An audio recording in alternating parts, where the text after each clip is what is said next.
Assalamualaikum warahmatullahi wabarakatuh. Hai anak-anak ibu semua, apa kabar? Semoga selalu diberi kesehatan ya. Nah, di dalam kondisi seperti ini, kalian juga jangan lupa untuk selalu menggunakan masker, mencuci tangan, dan menjaga jarak. Sebelum kita memasuki materi yang akan ibu sampaikan, ibu akan memperkenalkan diri ibu terlebih dahulu. Perkenalkan, nama ibu Kori Alifianti. Kita belajar, alangkah baiknya kita berdoa menurut agama dan kepercayaan kita masing-masing. Berdoa, mulai. Selesai. Memperpanjang waktunya, ibu akan menjelaskan sedikit materi tentang teks biografi. Ayo anak-anak ibu semua, siapa sih yang udah pernah dengar teks biografi? Dan apa sih teks biografi itu? Nah, bener, teks biografi itu adalah suatu riwayat hidup yang ditulis oleh orang lain. Jadi maksudnya itu, teks biografi itu sebuah tulisan riwayat hidup seseorang yang ditulis oleh orang lain. Tetapi teks biografi itu dia berisikan tentang sejarah hidup tokoh tersebut, pengalaman-pengalaman tokoh tersebut, kemudian kisah sukses seseorang yang dinamakan teks biografi.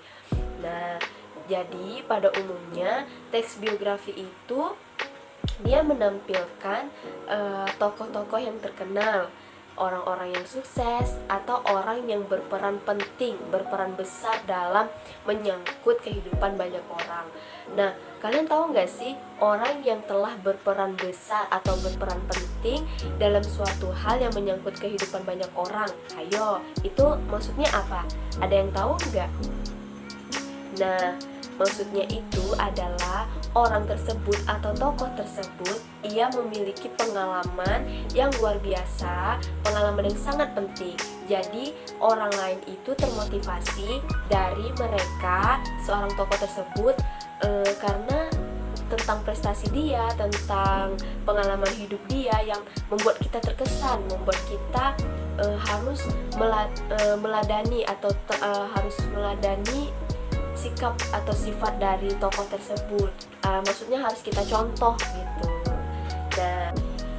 Nah, kemudian setelah pengertian teks biografi, di dalam teks biografi itu ada struktur teks biografi. Siapa yang udah tahu struktur teks biografi itu ada berapa? Ayo anak-anak ibu, belum ada yang tahu ya? Ya udah, ibu jelasin ya. Struktur teks biografi itu ada 3. Yang pertama ada orientasi, yang kedua ada peristiwa penting, dan yang ketiga ada reorientasi. Orientasi itu adalah perkenalan dari tokohnya.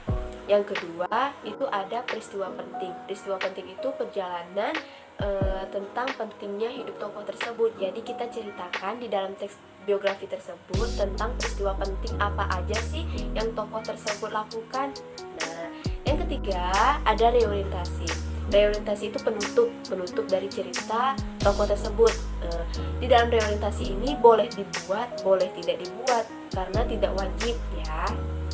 Selanjutnya di dalam teks biografi itu ada kaidah kebahasaannya. Kaidah kebahasaan teks biografi itu ada 4, nggak banyak kan, cuma 4. Yang pertama, menggunakan kata ganti orang ketiga. Kalian pasti udah belajar tentang kata ganti orang pertama, kata ganti orang kedua, dan kata ganti orang ketiga.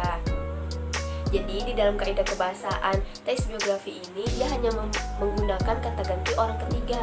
Kata ganti orang ketiga itu seperti ia, dia, dan beliau. Kemudian yang kedua itu ada banyak menggunakan kata kerja tindakan untuk menjelaskan peristiwa atau perbuatan fisik yang dilakukan oleh seorang tokoh tersebut. Jadi maksudnya itu kita menggunakan kata kerja tindakan. Misalnya apa sih yang dilakukan seorang tokoh tersebut sehingga bisa terkenal, menyebar luas, dan bisa diikuti oleh banyak orang dan juga diceritakan di teks biografi. Ada apa di sana? Tuh. Kemudian yang ketiga dari kaidah kebahasaan teks biografi itu teks tersebut itu banyak menggunakan kata kerja pasif. Kata kerja pasif itu apa sih? Kalian tahu nggak? Nah, kata kerja pasif itu adalah dia itu sesuatu kebalikan dari kata kerja aktif yang gimana ya, yang ini kata kerja aktif yang dia itu hanya melihat suatu objeknya aja, suatu objek yang ditekuni, suatu objek yang kita lihat, suatu objek yang kita dengar. Misalnya contoh, ibu beri contoh Pak B.J. Habibie. Pak B.J. Habibie ini adalah seorang yang terkenal bla bla bla bla. Kemudian jangan dicampur aduk dengan Pak Jokowi ataupun Pak Susilo Bambang Yudhoyono, karena mereka bertiga ini pengalaman hidupnya itu berbeda, tidak sama. Jadi dia menggunakan kata kerja pasif. Jadi objek itu aja. Misalnya kita mau ceritakan Pak B.J. Habibie, kita ceritakan saja Pak B.J. Habibie. Jangan kita ceritakan Pak Susilo Bambang Yudhoyono dan Pak Jokowi di dalam satu teks biografi tentang Pak B.J. Habibie. Jangan. Kecuali kalau misalnya kalian mau menceritakan Pak Susilo Bambang Yudhoyono, Pak Susilo Bambang Yudhoyono yang aja kita kerjakan, yang kita jelaskan Pak Susilo Bambang Yudhoyono-nya aja. Jangan dicampur aduk oleh satu tokoh tersebut menjadi 3 tokoh tersebut gitu. Nah, yang keempat, yang terakhir, kaidah kebahasaan teks biografi ini dia banyak sekali menggunakan kata sifat juga untuk memberikan informasi secara rinci tentang sifat-sifat tokoh tersebut. Nah, contoh kata sifat kan banyak, ada baik, ada cantik, jahat, dan lain-lain. Nah, kalau di dalam teks biografi ini nggak mungkin kan yang jelek-jelek, yang jahat-jahat itu dia terkenal, kita ikuti apa yang jelek-jeleknya, itu nggak mungkin. Jadi di dalam teks biografi ini orang-orangnya itu wataknya seperti jenius, cerdas, ulet, baik, dan lain-lain. Kemudian selanjutnya itu di dalam teks biografi ada ciri-ciri teks biografi. Nah, ciri-ciri teks biografi juga nggak banyak, ciri-cirinya itu cuma ada 5. Yang pertama itu, isi teks biografi menceritakan kisah atau perjalanan hidup seorang tokoh. Jadi teks biografi itu nggak menceritakan tentang cerpen, binatang-binatang apa, segala macam mitos-mitos apa, tidak. Dia hanya menjelaskan tentang kisah atau perjalanan dari hidup seseorang tokoh. Nah, kemudian yang kedua itu teks biografi menggunakan beberapa unsur kebahasaan seperti kata hubung, kata rujukan, kata kerja, waktu, aktivitas, dan tempat. Jadi kita di dalam teks biografi itu kita menceritakan waktu dia lahir kapan, waktu dia menikah kapan, waktu dia misalnya dia udah wafatnya kapan, kemudian aktivitas apa yang dilakukan oleh seorang tokoh tersebut sehingga bisa menjadi terkenal, menjadi teladan bagi kita gitu kan. Kita harus mengikuti tokoh ini gimana caranya.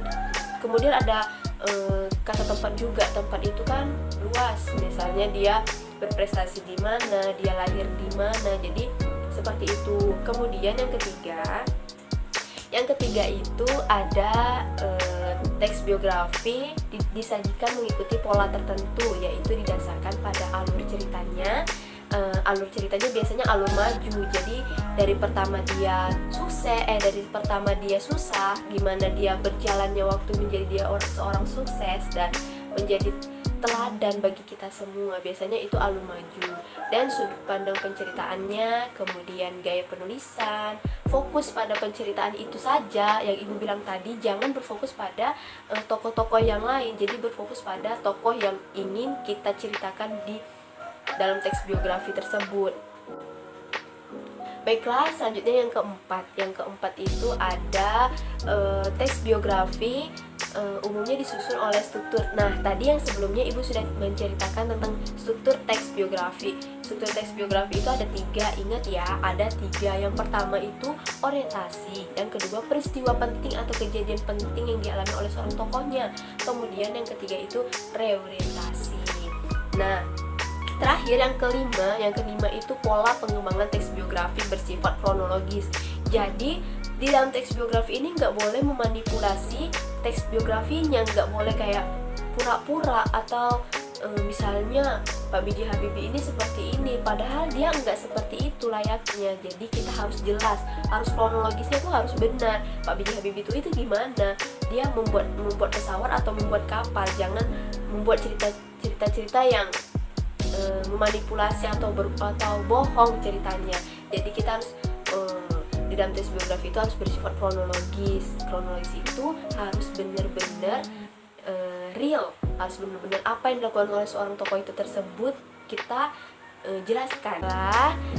Mungkin itu saja. Semoga kalian memahami apa yang ibu sampaikan dan apa ibu terangkan semuanya dari awal sampai akhir. Kita berjumpa di minggu depan selanjutnya. Ibu akhiri, wabillahi taufiq wal hidayah. Wassalamualaikum warahmatullahi wabarakatuh.